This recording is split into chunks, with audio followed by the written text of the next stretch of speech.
Welcome to Plant Sapiens. So ഇന്നത്തെ ക്ലാസ്സിൽ നമ്മൾ എടുക്കുന്നത് എൻസൈം കൈനറ്റിക്സ് ആണ്. സോ നമ്മൾ കഴിഞ്ഞ ക്ലാസ്സിലായിട്ട് എൻസൈംസിന്റെ സ്ട്രക്ചറും ആ ഒരു മെക്കാനിസവും ഡീറ്റെയിൽഡ് ആയിട്ട് എക്സ്പ്ലെയിൻ ചെയ്തിട്ടുണ്ട്. സോ അതിനുശേഷം വരുന്ന ഇമ്പോർട്ടന്റ് ആയിട്ടുള്ള പക്ഷെ അത്രയും കൺഫ്യൂസിംഗ് ആയിട്ടുള്ള ഒരു ടേം ആണ്, പലർക്കും നല്ല കൺഫ്യൂസിംഗ് ആയിരിക്കും ഈ ഒരു എൻസൈം കൈനറ്റിക്സിൽ വരുന്ന മൈക്കിലീസ് മെന്റൽ തിയറി എന്ന് പറയുന്നത്. അത് അത്രയും ഷോർട്ട് ആയിട്ട് കൺസൈസ് ആയിട്ട് ക്ലിയർ ആയിട്ട് തന്നെ ഈ ഒരു ക്ലാസ്സിൽ ഞാൻ ഡീറ്റെയിൽഡ് ആയിട്ട് എടുത്ത് തരുന്നതായിരിക്കും, അതെന്റെ ഉറപ്പാണ്. സോ നിങ്ങൾ ക്ലാസ് സ്കിപ്പ് ചെയ്യാതെ ഒന്ന് കാണാം. അപ്പൊ നമുക്ക് നേരെ ക്ലാസ്സിലോട്ട് പോകാം. ആദ്യം എന്താണ് എൻസൈം കൈനറ്റിക്സ് എന്നുള്ളതിനൊരു ഡെഫിനിഷൻ നോക്കിയാൽ, അപ്പം ഈ ഒരു കൈനറ്റിക്സ് എന്ന് പറയുന്നത് ഇത്രയേ ഉള്ളൂ. ഒരു എൻസൈം കാറ്റലൈസ്ഡ് ആയിട്ടുള്ള റിയാക്ഷനിലെ എൻസൈമിന്റെ ആ ഒരു ആക്ടിവിറ്റീനെ, അതായത് എൻസൈമിന്റെ ആക്ഷൻ റേറ്റിനെ എഫക്ട് ചെയ്യുന്ന ഫാക്ടേഴ്സ്, സബ്സ്ട്രേറ്റിനെ ബേസ് ചെയ്തിട്ട് എങ്ങനെയാണ് ഒരു എൻസൈമിന്റെ ആക്ടിവിറ്റിയെ എഫക്ട് ചെയ്യുന്നത് എന്നാണ് ഈ ഒരു എൻസൈം കൈനറ്റിക്സിൽ പറയുന്നത്. മെയിൻ ആയിട്ട് സബ്സ്ട്രേറ്റിന്റെ കോൺസെൻട്രേഷൻ മാത്രമല്ല, എൻസൈമിന്റെ കോൺസെൻട്രേഷനും ദെൻ ആ ഒരു ആക്ഷന്റെ ടെമ്പറേച്ചർ, pH, ഇൻഹിബിറ്റേഴ്സ് ഇവിടെ കൊടുത്തിട്ടുണ്ട്. എൻസൈം കൈനറ്റിക്സിനെ എഫക്ട് ചെയ്യുന്ന ഫാക്ടേഴ്സ് ഏതൊക്കെയാണ് എന്നുള്ളത്. ഓക്കെ, ഒരു റിയാക്ഷനിൽ സബ്സ്ട്രേറ്റിന്റെ കോൺസെൻട്രേഷൻ ബേസ് ചെയ്തിട്ടും എൻസൈമിന്റെ കോൺസെൻട്രേഷൻ ബേസ് ചെയ്തിട്ട് ടെമ്പറേച്ചർ, pH, ദെൻ ഇൻഹിബിറ്റേഴ്സ്, പല ടൈപ്പ് ഇൻഹിബിറ്റേഴ്സ് ഉണ്ട്. അത് ഡീറ്റെയിൽഡ് ആയിട്ട് തന്നെ അടുത്ത ക്ലാസ്സിൽ ക്ലാസിഫിക്കേഷൻ ആയിട്ട് എടുക്കുന്നുണ്ട് കേട്ടോ. അപ്പൊ ഈ സബ്സ്റ്റൻസിന്റെ ഒക്കെ ബേസിൽ എങ്ങനെയാണ് ഒരു എൻസൈം കാറ്റലൈസ്ഡ് ആയിട്ടുള്ള റിയാക്ഷന്റെ റേറ്റിനെ എഫക്ട് ചെയ്യുന്നത് എന്നാണ് ഈ ഒരു എൻസൈം കൈനറ്റിക്സിലൂടെ പഠിക്കുന്നത്. അപ്പൊ നമുക്ക് ആ ഒരു മെക്കാനിസത്തിന്റെ ഇക്വേഷൻ അറിയാം. എൻസൈമും സബ്സ്ട്രേറ്റും ചേർന്ന് എൻസൈം സബ്സ്ട്രേറ്റ് കോംപ്ലക്സ് ഉണ്ടാകുന്നു, ദെൻ അത് പ്രൊഡക്റ്റ് ആയിട്ട് മാറുന്നു. അപ്പൊ ഈ ഒരു എൻസൈം കൈനറ്റിക്സിനെ നല്ല രീതിയിൽ എക്സ്പ്ലെയിൻ ചെയ്തിട്ടുള്ള ഒരു തിയറിയാണ് ഈ ഒരു മൈക്കിലീസ് മെന്റൽ മോഡൽ എന്ന് പറയുന്നത്. അപ്പൊ ആ ഒരു മൈക്കിലീസ് മെന്റൽ മോഡൽ ഇക്വേഷൻ പ്രൊവൈഡ് ചെയ്തിട്ടുണ്ട്. ലിയോണോ മൈക്കിലീസ് ആൻഡ് മോഡ് മെന്റൻ എന്ന് പറയുന്ന രണ്ട് സയന്റിസ്റ്റ് ആണ് 1913 ഈ ഒരു എൻസൈം റിയാക്ഷന്റെ റേറ്റ് സബ്സ്ട്രേറ്റിന്റെ കോൺസെൻട്രേഷനുമായിട്ട് ഡിപ്പെൻഡ് ആണ് എന്നുള്ള ഐഡിയ കൊണ്ടുവന്നത്. അപ്പം ഈ ഒരു രണ്ടാൾക്കാർ കണ്ടുപിടിച്ച ഒരു ഇക്വേഷൻ ആണ് ഈ ഒരു മൈക്കിലീസ് മെന്റൽ ഇക്വേഷൻ എന്ന് പറയുന്നത്.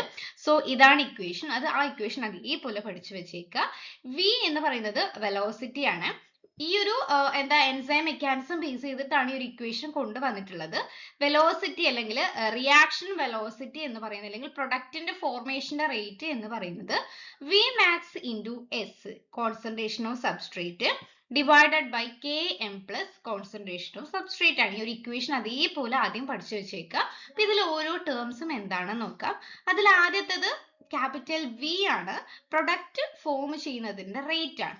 ദെൻ Vmax എന്ന് പറയുമ്പോൾ ഒരു എൻസൈമിനെ ആക്ട് ചെയ്യണമെങ്കിൽ സബ്സ്ട്രേറ്റ് വേണം അല്ലേ. അതിന്റെ എത്ര ആക്റ്റീവ് സൈറ്റ് ഉണ്ടോ ആ ആക്റ്റീവ് സൈറ്റിലൊക്കെ സബ്സ്ട്രേറ്റ് പോയിട്ട് ബൈൻഡ് ചെയ്യണം. അങ്ങനെ എല്ലാ എൻസൈമിന്റെ ആക്റ്റീവ് സൈറ്റിലും സബ്സ്ട്രേറ്റ് വന്ന് ബൈൻഡ് ചെയ്താൽ അവിടെ എൻസൈമിന്റെ ആക്ഷൻ വളരെ ഹൈ ആയിരിക്കും. അതാണ് maximum velocity when enzyme is saturated. എല്ലാ ആക്റ്റീവ് സൈറ്റും സബ്സ്ട്രേറ്റ് വന്ന് ബൈൻഡ് ചെയ്യുന്നതിനെയാണ് Vmax എന്ന് പറയുന്നത്. ദെൻ S എന്ന് പറയുന്നത് സബ്സ്ട്രേറ്റിന്റെ കോൺസെൻട്രേഷൻ ആണ്. ദെൻ Km ആണ് ഈ ഒരു മൈക്കിലീസ് കോൺസ്റ്റന്റ് എന്ന് പറയുന്നത്. ഈ ഒരു Km ഇത്രയേ ഉള്ളൂ. നമ്മൾ Vmax എത്തുന്നതിന് മുന്നേ അതിന്റെ ഹാഫ് ലൈഫ് സ്പാൻ ഉണ്ടാവും, അതാണ് ഹാഫ് Vmax എന്ന് പറയുന്നത്. അതായത് ഈ ഒരു റിയാക്ഷൻ Vmaxന്റെ മാക്സിമത്തിന്റെ പകുതിയിൽ എത്തിക്കഴിഞ്ഞാൽ അന്നേരമുള്ള സബ്സ്ട്രേറ്റിന്റെ കോൺസെൻട്രേഷൻ എത്രയാണ്.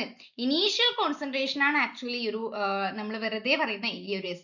Km എന്ന് പറയുമ്പോൾ ഹാഫ് Vmaxലുള്ള സബ്സ്ട്രേറ്റിന്റെ കോൺസെൻട്രേഷൻ ആണെന്ന് മനസ്സിലാക്കി വെക്കാം. ഓക്കെ, അപ്പൊ ഇത്രയാണ് ഇക്വേഷൻ. ദെൻ ഈ ഒരു ഇക്വേഷൻ ബേസ് ചെയ്തിട്ട് നമ്മൾ 3 സിറ്റുവേഷൻസിലാണ് ഈ ഒരു എൻസൈം കൈനറ്റിക്സ് എക്സ്പ്ലെയിൻ ചെയ്യുന്നത്. അപ്പൊ അതിനുശേഷം ആ ഒരു മൈക്കിലീസ് മെന്റലിന്റെ ഹൈപ്പർബോളിക് ആയിട്ടുള്ള ഒരു ഗ്രാഫും കൂടി ഈ ഒരു ക്ലാസ്സിൽ എക്സ്പ്ലെയിൻ ചെയ്യുന്നുണ്ട് കേട്ടോ.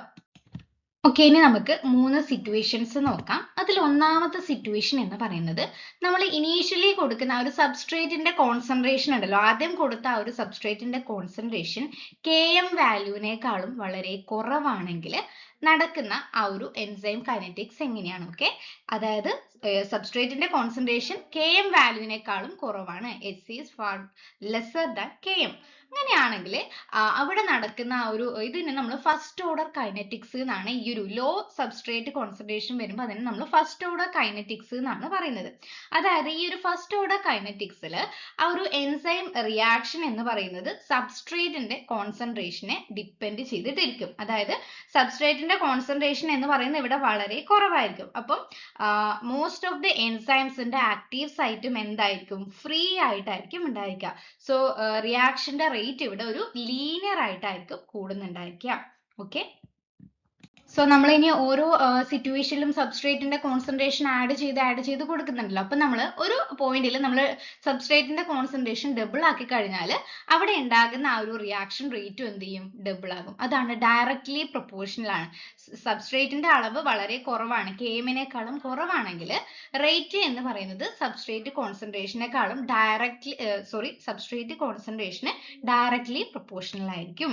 ഇനി രണ്ടാമത്തെ ആ ഒരു സിറ്റുവേഷൻ എന്ന് പറയുന്നത് സബ്സ്ട്രേറ്റിന്റെ കോൺസെൻട്രേഷനും km വാല്യൂവും ഈക്വൽ ആകുന്ന കേസിൽ V എന്ന് പറയുന്നത് എക്സാക്ട് ആ ഒരു സെയിം ഇക്വേഷൻ ആയിരിക്കും, പക്ഷെ അതിനെ നമ്മൾ വേറൊരു രീതിയിൽ മാറ്റി എഴുതുന്നതാണ്.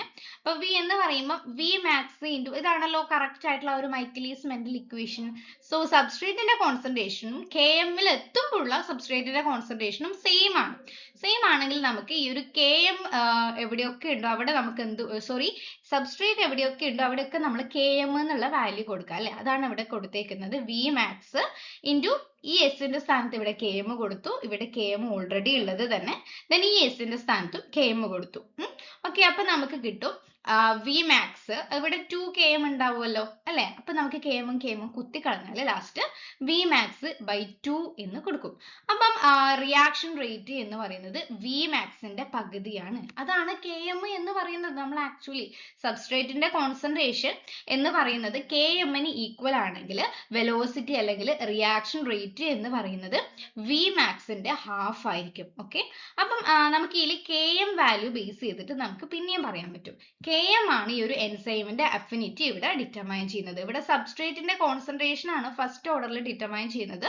സെക്കൻഡ് ഓർഡറിൽ V മാക്സ് കിട്ടുന്നത് കൊണ്ട് തന്നെ ഇവിടെ km ന്റെ വാല്യൂ ആണ് എൻസൈമിന്റെ അഫിനിറ്റി ഡിറ്റർമൈൻ ചെയ്യുന്നത്. ഇപ്പൊ ഈ ഇക്വേഷനിൽ km വളരെ കുറവാണെങ്കിൽ, ഓക്കെ, ലോ km ആണെങ്കിൽ ഹൈ അഫിനിറ്റി ആയിരിക്കും.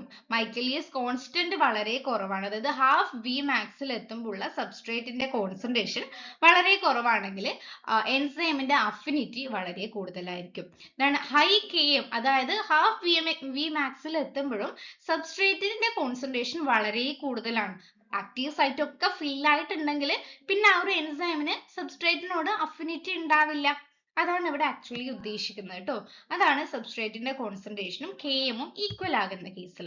ദെൻ ലാസ്റ്റ് ആണ് ഹൈ സബ്സ്ട്രേറ്റ് കോൺസെൻട്രേഷൻ, അതായത് km വാല്യൂവിനേക്കാളും ആദ്യം തന്നെ നമ്മൾ കൂടുതൽ എമൗണ്ട് സബ്സ്ട്രേറ്റ് കൊടുക്കുകയാണ്.